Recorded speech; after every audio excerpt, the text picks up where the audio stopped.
All right, what makes this the most valuable Viper ever? Well, it's a Gen 4 ACR Snakeskin Green, 30 of 30, the last Snakeskin Green of 2010.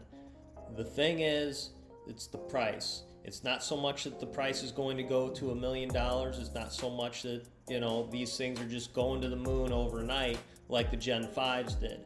The fact of the matter is the Gen 5s are $250,000 to $300,000 at any given point anymore. We all have to accept that. I'm not so sure it's a bubble. I think people are just recognizing that these are fantastic cars. It is an American supercar. It's right up there with the GT40 now, and I completely stand by the values of the Gen 5s. However, I also firmly believe that the Gen 4 is almost as good of a car, performance-wise, ride quality, all those things that you want in your Viper are still there at literally half the money.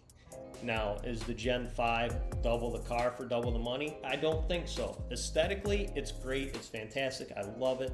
I would love to have a Snakeskin Green 5th Gen ACR in my garage. If it cost me all three cars at this point, I probably wouldn't complain.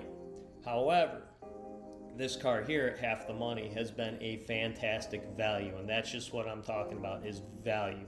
Not whether or not this is going to be the next expensive car, not whether or not this is going to be, the $1 million Barrett Jackson news article next week.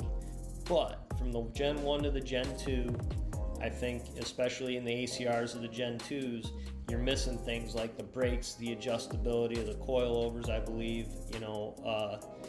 When they moved up to the Gen 3s and 4s, you got a 345 tire. I've actually fitted 355s on my Gen 4 ACR. You got the high bolstered seats that just hug you and hold you in there. So when you're on the track hitting the curves, hitting those corners, you're not getting thrown around all over the place. I mean, this is a legitimate race car. The aero, the downforce, it really plants the car well. It really performs well. I just don't think for the money you can really stand to buy more car. And I've literally tried.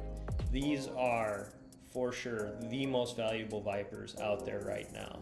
The Gen 2s are great cars aesthetically. It's one of my favorite. I have a blue and white, and I really love the hell out of it. It is my favorite car, but I got the Gen 4 because I do want to do some performance road course driving, and the brakes on the Gen 2 and the 450 horsepower just aren't there. You get 600 horsepower with the Gen 4 ACR as opposed to the 450 out of the Gen 2. The Gen 5 bumps it up to, I believe, 645 horse. And again, we're back to that same thing. Is that double the car for double the money? There's great examples out there to actively pursue. Thanks for tuning into Modern Collector Cars. And drive fast and be safe.